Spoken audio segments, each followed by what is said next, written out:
Yeah, I'm glad to see people experimenting again, like DayZ. Like you in college. You heard it. No, dude, DayZ. Oh my No, God. it's great. Like it was that's a cool to see them garage take thing, right? Because that game is so punishing. It's rude. Did like you see that the game, you get in and you're like, this game is being addicted. Did you see to the me. Like, post that don't trust anybody in DayZ, especially if they have a helicopter video? That game was made for Reddit, I think. Oh, it Like, was. It's just it is the Reddit game. Three guys in a chopper pick up a random dude, and they're acting like they're friends. Like, we're gonna take you to our own private island. They take them all the way out. Yeah. And when they land, they're like, all right, everybody out. And the one guy gets out, and they took off and just left him on the island. Like, that's the stuff that's amazing. And that came from a native developer. Stuff. Yeah, merchant stuff. Have you seen the Griefers? There was like this dude. I'll stop talking. Yeah, this is the DayZ show. The DayZ Griefer. He went around. There was all these YouTube videos. He would walk up and he'd just start going. He would just mumble to people. And it was the creepiest damn thing I've ever seen him. He would never do anything, never fire. He would just walk up and stand really close to people and mumble at them until somebody would kill him. Break people's legs. Because at some point you're just like, okay, all right, like this needs to stop. So will living in the stuff city. Though is it going to help bring back the industry? I mean, we hear a lot of people saying like, well, I mean, is the industry really need bringing back? I mean, a lot of it is like it seems like it's holding its breath a little bit, waiting for the next generation of consoles to really reinvest in new IP and stuff like that. I mean, is it?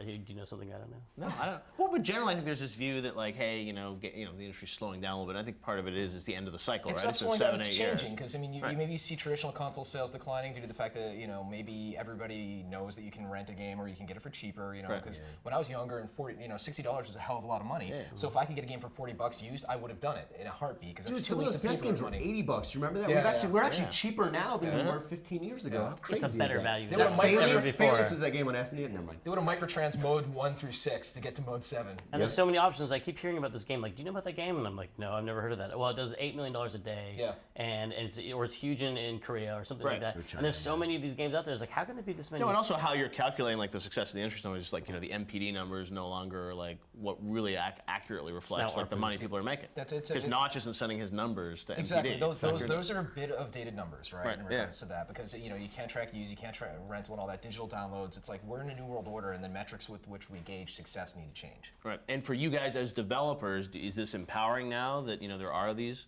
sort of plethora of options about how you put your games out? For us, just the different ways of funding a game, either through free to play or doing like Notch comes up with this thing of selling his game after they're working on it for 3 weeks, and like builds it with, and people feel bought into it, and they. I love how you're buying into the beta. Yeah. Right?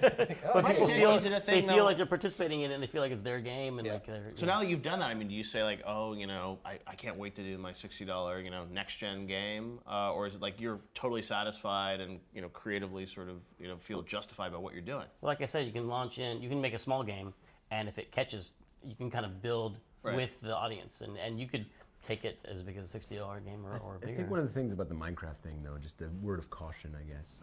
They got. Try this at home. Well, they did get a little lucky. I mean, the thing is, that's one of the most brilliant ideas and executions of anything I've ever seen. Mm-hmm. But when you sell people an unfinished product, I mean, you need an infrastructure to support just like complaints in the forums, like stuff going wrong. Like that could have gone completely different because you've taken money. And you're taking on this responsibility, and if you don't live up to that, and Notch is just a genius. And I believe that game, and I'm a huge fan of it. I'm wearing my Creeper hoodie at the show and everything. Yeah, that was weird. I got really, it was really creepy. He ran into us with it zipped up, and it looks like the GIMP or something.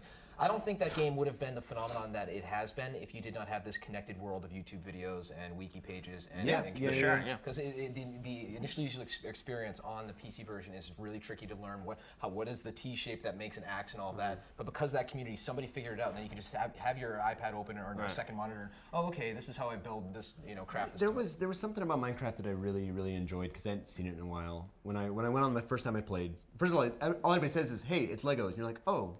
And you're sold. Well, but you know what I'm saying. But like when I went in at first, I had a friend there, and he's like, "Oh, here's a map, here's a pick, here's a," and it was like this thing because I didn't know how to do anything. Yep. And they trained me, and that was such a cool experience. And it's not like a next gen game where the screen pauses and like this Oracle menu comes up and it's like to jump, press the space. You learn like word of mouth, and it's like someone has to sort of guide you through the experience. That feeling of adventure and growth, I think, was really, really interesting, and not to knock the Xbox version. Right. But some of that like how to pass cert stuff had to be in there, obviously. Yeah, it was helpful to us older players who don't like to talk to people. Yeah, well, I love. Get off my lawn. That was the thing, though, is I couldn't get into it on the PC, and it scared the crap out of me that here's this phenomenon that I just couldn't get into because my coworker Alan is sitting here explaining these recipes to me, and I'm like, really? Like, and then once they made that super simple and streamlined in the Xbox, and I could sit on my damn sofa and do it, that's when I got hooked into it. So, and again, I'm a bit of a fuddy-duddy with that kind of stuff. You know, I don't want to go to the wiki page to learn how to do it. But have you ever seen like little kids play that game? 11-year-olds. Little kids are just mastering that game, and they love to go to school and talk about it. Yeah, and we sit here and we agonize over new user experience, but you know, kids will figure this out. Users aren't dumb; they will learn, or they'll teach each other. That's a great point, though. He's like, there's not like there's a ton of tutorial up front, but these kids are figuring out, they're figuring out the language of this game. Speaking of kids, I have a proud uncle moment. My nephew Aiden became a huge fan. He had just turned 10. It was around Christmas, and he was a huge fan of Minecraft.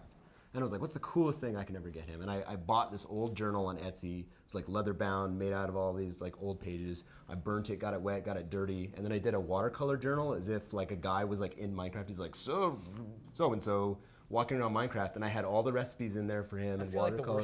Yeah, I get no, like it was iTunes like, card. I don't often get to feel that, but yeah, he lost his mind when he got it because it was like this dude's adventures in Minecraft as if he was journaling as he was going through in the real world. You need to have kids, man. Yeah, that's crazy. But it was cool. So the industry is good. It's strong. It's morphing. It's just changing. And the thing is, adapt or die, and that's one of the problems with technologies. If you get to the point where you're like, if we were like, we just made gears. Gears is it, and that's all we'd ever do. You know, and we're still making more gears, but it's like we get to do things like you're not making any more gears. Is that an exclusive? Are you announcing that you're not making? The last sequel is the one that fails to make money. Well, I get to work on Fortnite now on a daily basis and contribute to that, and then play Infinity Blade Dungeons and play a slightly Diablo-style game. Because we don't know which venue is going to kill it. I don't know if Sony and Microsoft are going to kill it again. I don't. Right, but I think the sort of weird disingenuous point that I keep hearing that just it chafes my loins. Sorry to use such strong language. It's this thing where like when it starts to dip a little bit or we go through a lull, you got all these people shouting to the rooftops that social gaming is the future. It's all about the iPad. Everything is dead. It's smoke chasing. Every GDC you can see. I'm like, why would everyone just stop playing Xbox? Like that's not going to happen. Yeah. It's going to shift and move. If anything, the industry has grown because we have so many more things to play. Bring new people in. But the percentages are just different. People are like, PC gaming's dead, and what are the games that are killing it right now? It's the games on Steam. But I think Jetpack Joyride's genius, but it's not going to stop me from playing Gears. Like that's not how that works. You bring new people in who might not play a hardcore game on Xbox, but they play it on an iPad, and so you're bringing some lapse gamers probably back in too. So hopefully there are more gamers now. The thing that worries me is the dedicated handheld gaming systems, because every time I'm in the airport or a restaurant, the kids are on their iOS devices everywhere now. Whereas 5 years ago, it was always the DS. Oh yeah, like Vita, 3DS. Yeah, I bring my Sega Nomad everywhere. Well, the Nomad was a few generations ago, but when we come back, we're going to talk about the current generation consoles, Xbox 360, PS3, and Wii. What were some of the favorite games of this generation for this panel, and some of their least favorite?